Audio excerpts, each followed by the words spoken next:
नमस्कार, मैं हूं जर्नलिस्ट राजन। दोस्तों, मेरे साथ अधिवक्ता सत्यवीर सिंह है और जयमंगल यादव हैं। आपको बता दें, जिस तरह से जौनपुर का चर्चित दूल्हा हत्याकांड जो इस समय सुर्खियों में बना हुआ है, कल आपने तस्वीरें देखी किस तरह से बहन सौम्या वो कलेक्ट्रेट में आती है, डीएम कार्यालय के सामने धरने पे बैठती है और यही मांग लगातार वो करती है कि हाँ, अपराधियों को पकड़ा जाए, जल्द से जल्द उनकी गिरफ्तारी हो और उनका जो मकान है उसको जो जमींदोज किया जाए। कोई ऐसी कार्रवाई हो जो जिसको देख करके हाँ, परिवार को ये लगे कि हाँ, उनके जख्मों पे मरहम जो है वो प्रशासन लगाता हुआ नजर आ रहा है। लेकिन कार्रवाई अभी तक ऐसी कुछ नहीं हुई।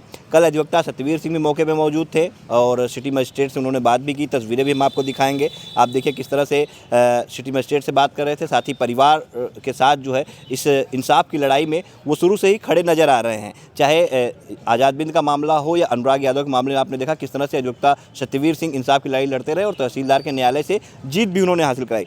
अब बात आ गई है आज़ाद बिंद की और परिवार कल जा रहा था सीएम योगी से मिलने के लिए और उस दौरान भी जो है परिवार को रोक दिया गया पुलिस द्वारा, योगी से मिलने नहीं दिया गया। साथ ही परिवार जब निकला था कलेक्ट्रेट ऑफिस आने के लिए, बीच में उनको रोका गया। उसके बाद वो लोग पैदल आए और तस्वीरें आपने देखी किस तरह से पैदल चलते हुए तेज़ धूप में बहन सौम्या, उसके साथ गाँव के लोग, सब लोग पैदल चलते हुए कलेक्ट्रेट तक पहुँचे, कई किलोमीटर का सफ़र तय करके। उसके बाद धरने पर बैठे और किन बातों को लेकर के क्या कुछ आश्वासन हुआ, जिसके बाद परिवार ने धरना समाप्त किया, इसको लेकर के अधिवक्ता सत्यवीर सिंह हैं, हम इनसे बात करेंगे। साथ ही ओम प्रकाश राजभर का जो बयान आया था इस परिवार आज़ाद बिंद हत्याकांड को लेकर के, उस पर भी चर्चा करेंगे। सत्यवीर जी, बहुत स्वागत है आपका हमारे चैनल पे। धन्यवाद राजन भाई।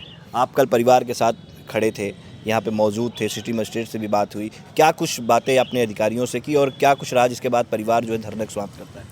देखिए, एक दुर्दांत हत्या हुई है आज़ाद बिंद की। वो पूरे देश ने देखा है कि एक दूल्हा, एक परिवार में शादी थी और दूल्हा बनके खुशियों के साथ वो दुल्हन लाने जा रहा था। मतलब दो परिवार एक हो रहे थे, दो समाज एक हो रहा था और खुशी का माहौल था और वो बच्चा जा रहा था और उसको गोली मारकर उसकी हत्या कर दी गई। ये कहीं नहीं था इतिहास में कि दूल्हे की ही गोली मारकर बारात में हत्या हो गई। तो उसको उसके लेकर उसके परिवार के लोग ये इस बात पे खड़े थे कि जब तक आज़ाद के हत्यारों की पकड़ नहीं हो जाती, जब तक कि ये पता नहीं चल जाता है कि उसके हत्यारे हैं कौन, तब तक उसकी लाश को यहाँ से हम ले के जाने नहीं देंगे।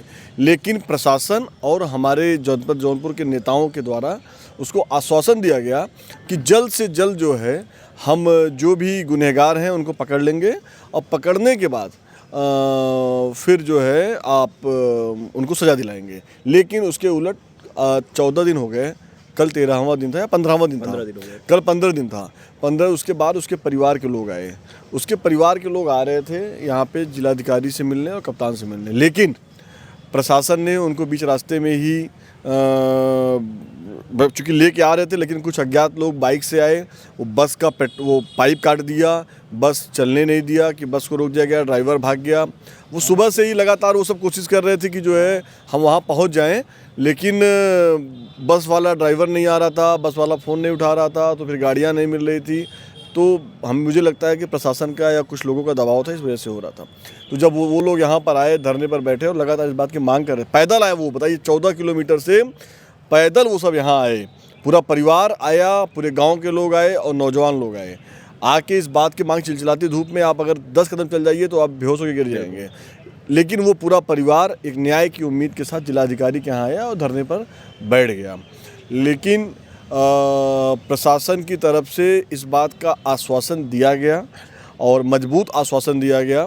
मैं ले जाके 5 उनके परिवार के सदस्यों को, चूँकि बात हुई, वार्ता हुई, तो जिलाधिकारी से फ़ोन पे वार्ता हुई, सीआरओ साहब मौजूद थे, सीओ सदर मौजूद थे, तहसीलदार जो उस टाइम निर्वर्तमान वहाँ पर थे, अभी हमारे यहाँ वर्तमान में सदर में है, पहले वो शाहगंज में थे, वो मौजूद थे, सिटी मजिस्ट्रेट मौजूद थे। इन सबके सम्मुख एक मजबूत आश्वासन मिला कि आप परेशान मत होइए, हम जो है आपके साथ खड़े रहेंगे।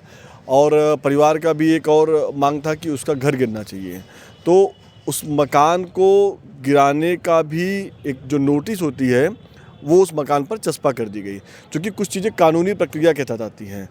7 तारीख को नोटिस चस्पा की गई है, 7 तारीख से लेके 25 दिन का मियाद होता है। मियाद पूरा होने के बाद या तो उनको ये नोटिस है कि या तो आप स्वयं से मकान हटा लीजिए या उसके बाद प्रशासन को गिरा देगा। तो 25 दिन तक इंतज़ार करना पड़ेगा। प्रशासन ने उनकी बहन जो है सौम्या जी, उनसे निवेदन किया कि आप 25 दिन कम से कम उस मकान वाले मामले पे आप धैर्य रखिए। जैसे ही हमें 25 दिन की मियाद पूरी होगी, हम उस पर कानूनी कार्रवाई करेंगे, उस पर बुलडोजर चलाएँगे। इसी मांग को उन्होंने माना और उसके बाद जो है इस धरने को उन लोगों ने समाप्त किया। लेकिन फिर वो परिवार मुख्यमंत्री योगी आदित्यनाथ से मिलना चाह रहा था, क्योंकि बार बार मुख्यमंत्री जी का जीरो टॉलरेंस वाली जो दावे हैं उस पर वो बात करना चाह रहे थे कि सर आज 13-14 दिन हो गया, 15 दिन हो गया, अभी तक हमारे परिवार को न्याय नहीं मिला है। लेकिन जिलाधिकारी महोदय के आश्वासन को भी ध्यान में रखा गया और प्रशासन ने इस बात का हवाला दिया कि जिलाधिकारी ने अगर आश्वासन दिया है और कप्तान ने इस बात का आश्वासन दिया है तो उसको हमें और 2, 4, 6, 10 दिन हमें देखना चाहिए। उसके बाद फिर हम मुख्यमंत्री योगी आदित्यनाथ से मिलके परिवार मिलके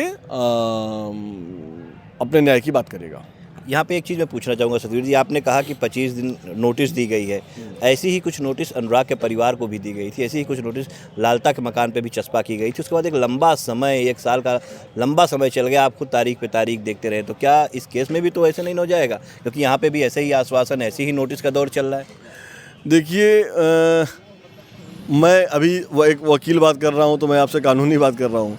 अब मैं आपको एक नेता के रूप में बात कर रहा हूँ। मैं कांग्रेस पार्टी का एक नेता भी हूँ। मैं अब उस परिप्रेक्ष्य में बात करूँ तो जो सरकार है, इस सरकार में अपराधी बेखौफ घूम रहा है। इस सरकार में जो पीड़ित है वो डर के साए में है और अपराधी बेखौफ है। तो निश्चित रूप से जब अपराधियों को पकड़ने की बात आप करेंगे तो कहीं ना कहीं सत्ता जो है उस अपराधियों को संरक्षण देने की बात करने लगता है। ये आप बतौर कांग्रेस नेता कह रहे हैं, लेकिन मैं बतौर अधिवक्ता के तौर पे इस पॉइंट को समझना चाहता हूँ, जो नोटिस दी गई है, क्योंकि बतौर अधिवक्ता ये आप अनुराग का केस भी देखते रहे, तो जो नोटिस दी गई है क्या उसमें ये तारीख पे तारीख पड़ सकती है जैसे अनुराग के केस में चलती रही? कैसे मान लिया जाए कि हाँ जल्दी से कार्रवाई हो जाएगी, गिरा दिया जाएगा मकान? कैसे परिवार इस आश्वासन, इस भरोसे पे जो है उम्मीद पे टिका रहे? देखिए, अनुराग वाले मामले में भी आप जानते ही हैं राजन भाई, जो कि आप लोगों के ही वजह से मैं अनुराग के केस को मैंने टैकल किया था। वो भी मेरे आने से तकरीबन जो है 1 साल पहले, मतलब 8 महीना पहले से वो कानूनी प्रक्रिया चल रही थी। लेकिन जब मैं आया मुकदमे में, केस में मैं आया और मुझे जिला अधिकारी की तरफ से हमारे सीनियर को उसमें हायर किया गया, और जब से मैं आया तब से मुझे लगता है 2 से 3 महीना लगा और उस मुकदमे को मैंने डे टू डे स्टार्ट कराया, मतलब दिन प्रतिदिन उस मुकदमे को सुनवाई शुरू कराई। और उसके बाद हम लोगों ने उसमें बहुत सारी कानूनी प्रक्रिया थी छूट गई थी, मैंने उस कानूनी प्रक्रिया को भी पूरा कराया। 30-2 चाहे वो अपर जिलाधिकारी भूमि राजस्व के न्यायालय का मामला हो, चाहे वो तहसीलदार के यहाँ नोटिस हो, बहुत सारी चीज़ें उसमें थी, ग्राम सभा का फिर उसमें नोटिस। तो इन सब चीज़ों की प्रक्रिया को तो लग गया 2 महीना मुझे। लेकिन मुझे कष्ट इस बात का है कि मेरे आने के बावजूद भी उसमें 2-3 महीने का समय लग गया और टोटल उसमें 1 साल का समय लग गया। तो इस मामले में तो मैं शुरू से ही हूँ।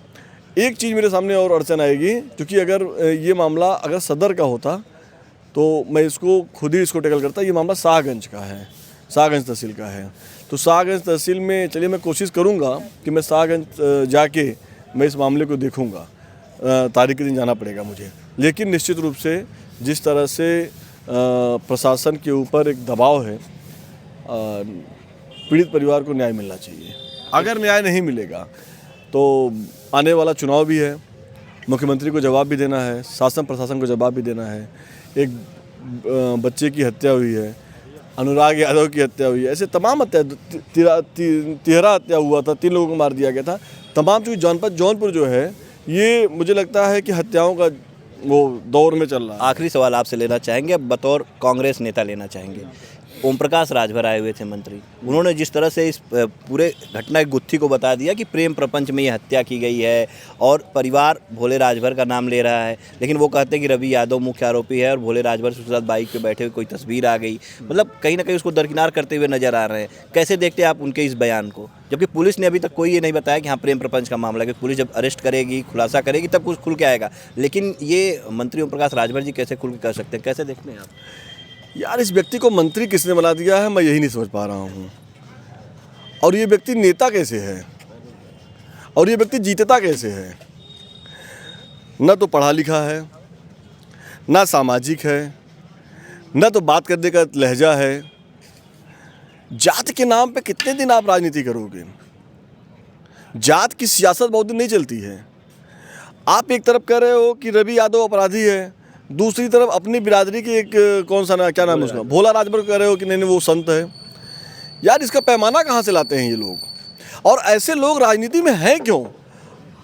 हमारे जैसे जो नौजवान हैं, पढ़े लिखे नौजवान हैं, ऐसे लोगों को चुन के क्यों लाते हैं?